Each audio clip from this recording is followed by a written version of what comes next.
Hey everybody, good morning. Welcome back to Blu-Roy Movies. How are we all doing? I hope everybody's all right. Well, it's Sunday. It's time for the weekly watches. So let's look at what I've been watching over the last week out of the collection, which we've got 9 titles this week. Yes, quite a busy week actually. I've done quite well. If you can call watching films doing quite well, I'm sure there's more productive things you could be doing, but never mind. Yeah, so 9 things to talk about. Let's get into it. Right, I kicked off the week with The Lone Ranger from 2013, directed by Gore Verbinski, starring Johnny Depp, Armie Hammer, Tom Wilkinson, William Fichtner, Helena Bonham Carter, and Barry Pepper, amongst others. Now, I've been on a bit of a Helena Bonham Carter kick of late, so I thought I'd give this one a watch. I'd never seen it before, heard mostly bad things about it, to be honest, but I didn't think it was that bad. I thought it was quite all right. It reminded me of Pirates of the Caribbean, but a Western, which I stuck it in without really looking who was behind the scenes doing the production and that, and didn't know it was Gore Verbinski when I was watching it, so that all makes sense, I suppose. Yeah, decent stuff. Johnny Depp's Tonto, which I can imagine stirred up a few negative comments at the time. Armie Hammer as the Lone Ranger, I thought he did a perfectly good job. Yeah, it's about Hammer, as I say, he's the Lone Ranger, and he joins a group of other Rangers to track down this leader of some outlaws, played by William Fichtner, and they get ambushed, and Hammer is left for dead, and he gets rescued by Tonto, and then goes on a mission to basically take Fichtner out of the picture. There's a tin mine there. No, is it tin mine? No, silver mine, I beg your pardon. Tom Wilkinson, who's the town official, he's not what he seems. Yeah, decent plot, some great action set pieces, particularly one at the start and one at the end, both involving trains, which I tend to gravitate towards. I do like a film with a big train scene on it, and there's some picture there. Very cartoonish action. You certainly don't take it too seriously, and you'll get the most out of it. Yeah, decent film, The Lone Ranger. I put it in one of these sleeves a couple of years ago, I think. So I reckon I must put that back into a proper case and actually get it on the shelves properly. Yeah, Lone Ranger, decent start to the week. And then next we went for The Survivor, 1981, David Hemmings, starring Robert Powell, Jenny Agutter, the brilliant Joseph Cotton. Great cast, great director, terrible film. I thought this was bloody awful. This was a gift from Stuart when we went to Birmingham. He'd watched it and didn't get along with it, so passed it on to me to give a watch. And yeah, Stuart, I can see why you didn't get.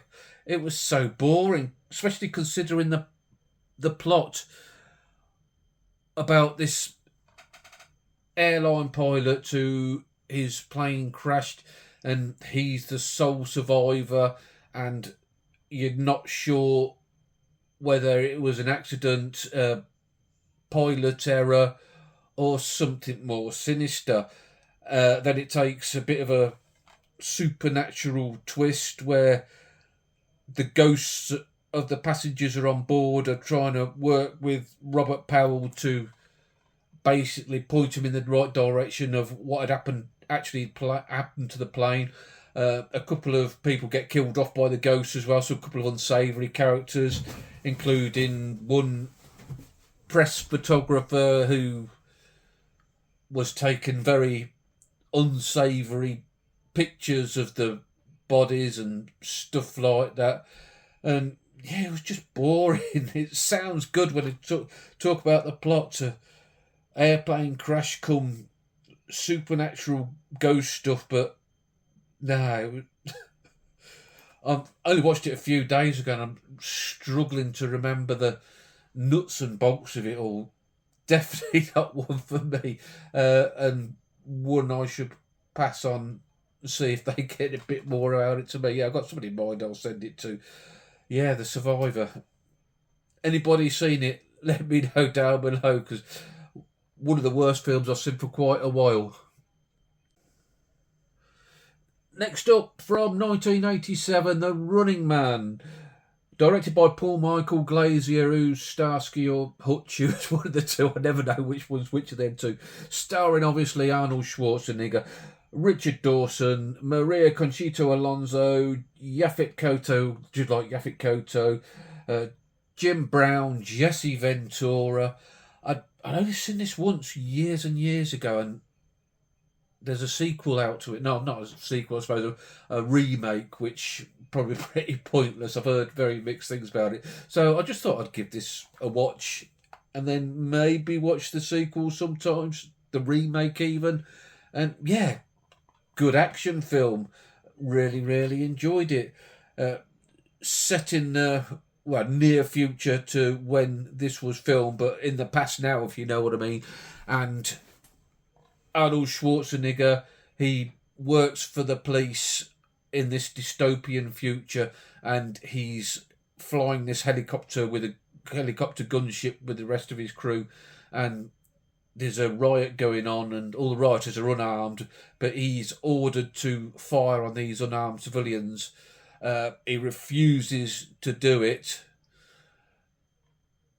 and then gets in a fight with his crew, and they basically edit the film to make it look like that Arnie agreed to it and wiped out all these civilians and put him in prison.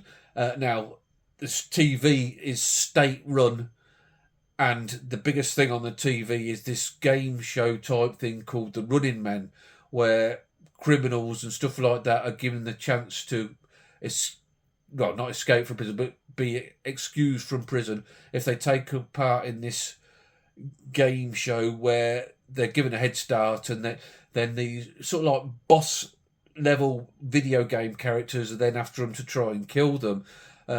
Arnie first refuses to go on it, but then they sort of coerce him into doing it with making an offer he can't refuse, if you excuse the Godfather type pun.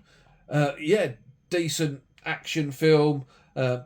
This other girl who was with him, she gets roped into it as well, so there's that female interest to it.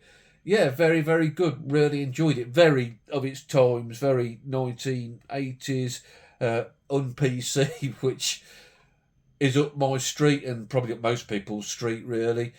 Yeah, good stuff. The bosses get harder and harder, and the people behind the scenes get more and more crooked, where it gets quite apparent that even if you do win and manage to get away, they're going to kill you anyway. Yeah, quite enjoyed The Running Man. I can't believe I'd only seen it once before, actually. One that I maybe now look at upgrading to Blu-ray. I don't know whether there's a 4K, might have to investigate that, but one I definitely need a better quality now, because the DVD wasn't the greatest. It was watchable, but yeah, certainly like a better copy. Next up, an absolute classic, The African Queen from 1951, directed by the inimitable John Huston, starring Humphrey Bogart, Catherine Hepburn, and Robert Morley. Yeah, just great action adventure film. This about third or fourth viewing, I'd have thought. It's all about Catherine Hepburn's character with her brother. At the time of World War One, she runs like a church, a missionary type, in the African jungle for Africans and converting them to Christianity. And you've got Humphrey Bogart. He's this quite a charismatic Canadian roguish character who owns this boat called the African Queen, who traverses this river, going from different villages to villages, making a book wherever he can by selling stuff on, that sort of thing. This type of roguish character. The Germans invade this village and set fire to everything, take away the men, to serve in the German army, kill off women, kill Hepburn's brother Robert Morley, and basically just leave everything for wreck and ruin. When Bogart comes back to the village, he persuades Hepburn that he must take her away on his boat to escape because the Germans are sure to be back, where they decide then to try and destroy this German warship that's travelling along this lake. Then it just turns into a brilliant action adventure where they navigate this river with all sorts of problems like rapids, animals, waterfalls, all that good stuff, all the dangers, everything trying to kill them on this boat. Brilliant chemistry between the two characters as they go from not really liking each other to falling for each other in an opposites attract kind of situation. The dialogue between them just brilliant. Just a joy to watch film. Recommend anybody to watch it if they haven't seen it before. And the set piece at the end when they come across the boat is really, really wonderful stuff. Hailed as one of the greatest classic films of all time, and I'm not going to argue with anybody on that one. Just Bogart and Hepburn, just fantastic together. If you haven't watched The African Queen, give it a watch. I think it's got a 4K release now from Eureka, which I'm quite happy with the Blu-ray. I don't think I'd want to spend the extra money because the Blu-ray transfer is actually quite good. You caught me enjoying a mince pie. Next up, Three Colours Blue from Krzysztof Kieslowski.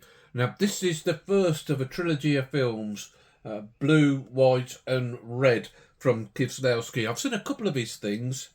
I've seen The Double Life of Veronique, but I've also seen this brilliant television series called Decalogue, which, if you're unfamiliar with it, is 10-hour-long dramas, each one based on one of the 10 Commandments. Absolutely brilliant, brilliant stuff. I highly recommend, if you can get hold of a copy of that, to do so. I know it's heavily out of print now and quite expensive, but if you can get one at a reasonable price, certainly pick it up. But back to this one.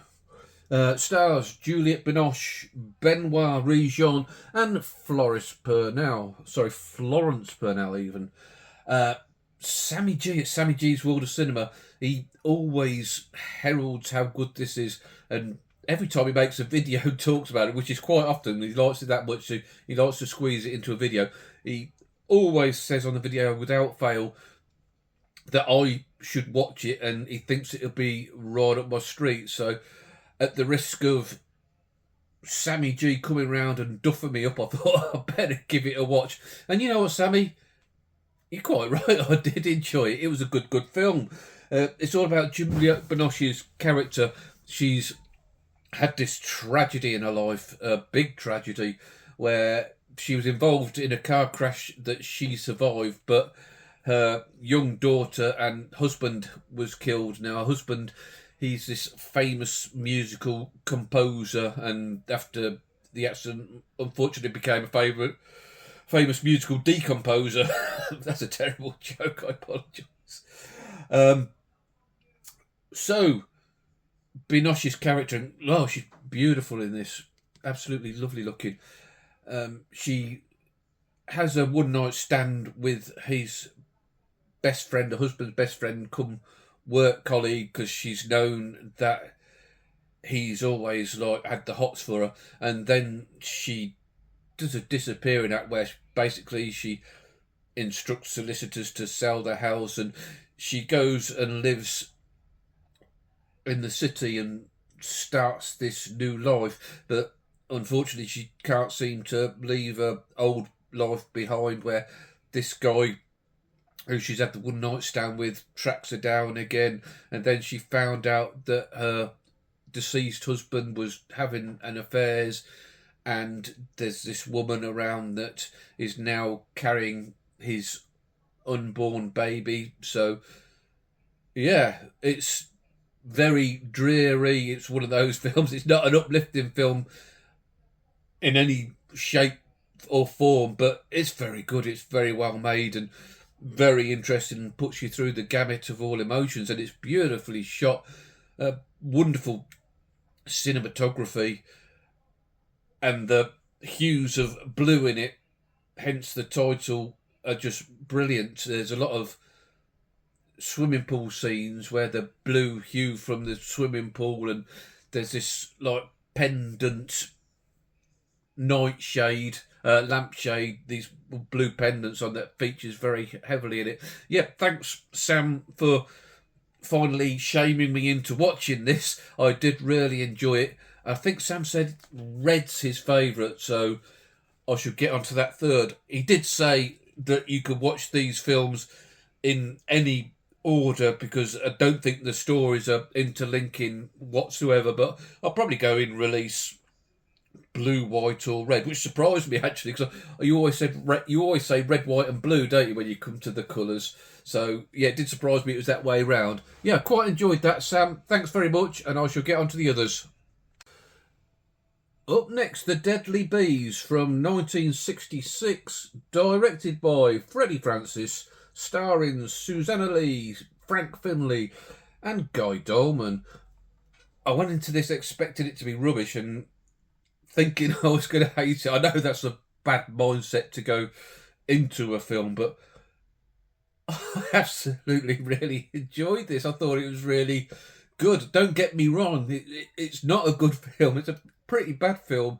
It's not the best made, but it was really enjoyable.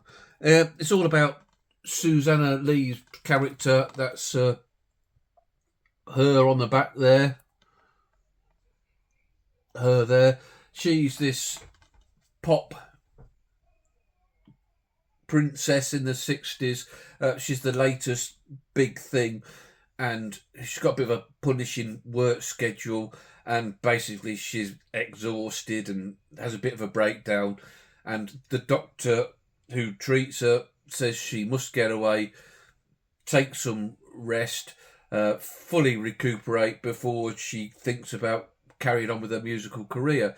He's got a friend who lives on this island called Seagull Island, something like that anyway.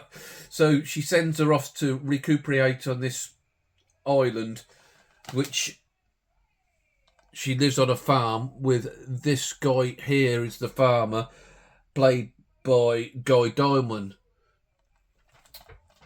So she starts to recuperate that and meets this guy and gets the help of this other girl from the village to help out while she's there. And all's well until these bees start attacking people, and it then becomes not so much of a animal thing. Well, it is. It is. It's a bit like Birds, I suppose. I suppose like a British angle on going for the Hitchcock Birds. Obviously not as good as Birds, but it turns into a bit of a murder mystery because these bees are being trained, if you like, to, I know it sounds ridiculous, to go and attack certain victims, and the way you can get them to attack the whatever victim you want is to get this scent on them that the bees don't like. It is, yeah, I know, I'm not talking it up like it's going to be good, but it was actually quite enjoyable. It's very hokey. The special effects were pretty terrible, but if you roll with that and just go with the story, you'll get something out of it. Like the two guys are rival beekeepers.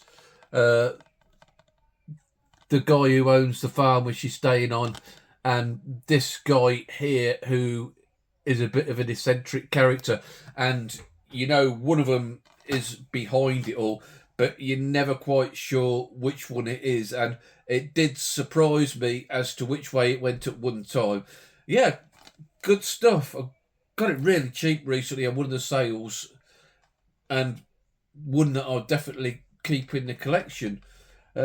You also get some music from the Birds in it, So there's a bit of a hook up there with the Birds film. Yeah, if you like your animal attack films, murder mystery type films, give it a go. Why not? It's all right. And next, now I spent over an hour on YouTube watching some guy had done a carry on ranking, and I quite enjoyed it actually. It's quite a good video. Didn't agree with him on his placings, but that's the beauty of rankings. You're not always going to agree. So I had a bit of a carry on itch that needed scratching, so I went into my box set and I watched a favourite of mine, actually, Carry On Spying from '64, directed by Gerald Thomas. I think he directed them all, didn't he? This one's got Kenneth Williams, Barbara Windsor, Bernard Cribbins, Charles Hawtrey, Jim Dale. Yeah, so some of the regular casts. It's quite an early one. I say an early. It's 1, 2, 3, 4, 5, 6, 7, 8, 9, 9. It's the ninth film, and they did 30, so they're well into their stride actually by that. I think this is the last one they filmed in black and white. Carry On Jack before it was in colour, but then this one was black and white, although they were both filmed in '64, I think. They used to do like a couple a year because they could knock one of these out in 6 weeks. I think 6 weeks of film was their scheduled filming time for a Carry On film. And yeah, Carry On Spying, one that I really, really like. It appeals to my film noir fetishes. Well, not sure fetish. My film noir likes. Uh, it's about Kenneth Williams. He's a James Bond type, very inept James Bond type, as you can imagine, with a Carry On film. And this secret serum has been stolen from a British laboratory. So Kenneth Williams and three new recruits to the British Secret Service of Windsor, Cribbins, and Hawtrey enlisted to go globe-trotting round the world to try and get this serum back before it falls into the hands of the bad guy. Yeah, it's just good fun stuff like you expect from the Carry On team. There's some close to the knuckle stuff, some non PC stuff. So I know people get upset by that. If you do, you probably actually won't watch my channel actually because I'm not into that sort of stuff. Yeah, excellent Carry On film. Like I say, very film noir. It's very rips from the Third Man, very how it's shot in the black and white scenes, and the theme music from it as well is very Third Man like, and just what you'd expect from a Carry On film. Very good fun. One that I don't hear many people say about spying. I think if I was to do a top 10, definitely be in my top 10. Yeah, good stuff. Carry On Spying. Next up from 2018, Tomb Raider, directed by Roar Uthaug, who is a Norwegian director. I think he done the Troll film from a couple of years ago. Also done the Wave film from a few years, a disaster film, and I believe this is his only non Norwegian speaking film. Yeah, Tomb Raider, starring Alicia Vikander, Dominic West, Walton Goggins, and Kristen Scott Thomas. Now, I'd watched, regular viewers will know on my weekly watches, last couple of weeks, I've watched the Angelina Jolie Tomb Raider films. So I thought I'd give this one a rewatch. I'd seen it once years ago after it not long come out. So yeah, I just thought I'd see how it compared. And yeah, I do prefer Tomb Raider with Jolie. I think she is a far more iconic Tomb Raider. At the risk of sounding sexist, I think she has a better body shape to be Tomb Raider. Uh, but yeah, it's all right. It's decent. this is about Vikanda's going off to try and find what happened to her father, who disappeared when she was 7, on a mission to find the tomb of this Japanese um, demigod that could unleash all hell on the world. So the Japanese people at the time put her on this island and buried her underneath this mountain. So yeah, she's off to try and find out what happened to her father, where this tomb is, and hopefully so it doesn't end up getting opened up and yeah, all hell breaking loose. As always, there is a rival, as there always is on these films, isn't there?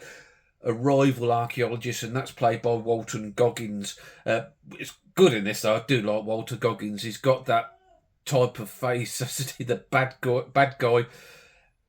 Maybe not the best looking guy in the world, but an expressionate face that really portrays the evilness and the horrible character in him. Yeah, decent film. It's got a couple of really good set pieces, actually. There's best ones at the start of the film where a bicycle chase through central London, and there's also a very good one where Lara's down this river and encounters an old World War II American bomber plane at the top of a waterfall, which is crumbling away as she's trying to not to fall down this waterfall. I think that those two scenes were standout for me. It was left on not a cliff edge, the cliffhanger, but it was left in open air where looks like there was going to be a sequel, because there was more going behind the scenes in Lara Croft's Dad Company than you thought it was. A bit of a Spectre type organisation. So whether this film didn't do too well at the box office and they decided never to make another one, I don't know. But yeah, I'd like to see the sequel. It was all right, Tomb Raider. And to finish the week off, from 1978, Terrence Malick's Days of Heaven, with Richard Gere, Brooke Adams, Sam Shepard, and Linda Manns. I'd never seen this before. I heard Jodie at Jodie's Movie Round speaking very, very highly of this, which piqued my interest. But Stuart never got on with it. So he had a DVD copy, so he passed that on to me in Birmingham. So I thought I'd give it a watch, and I'm definitely on Jodie's side of the fence with this one, because I thought this was a smashing film. It's all about this couple, Richard Gere and Brooke Adams, who, along with the younger daughter of Richard Gere, played by Linda Manns, they're living in Chicago in squalor, and there's a lot of squalor about at the time. I thought at the start of the film it was like set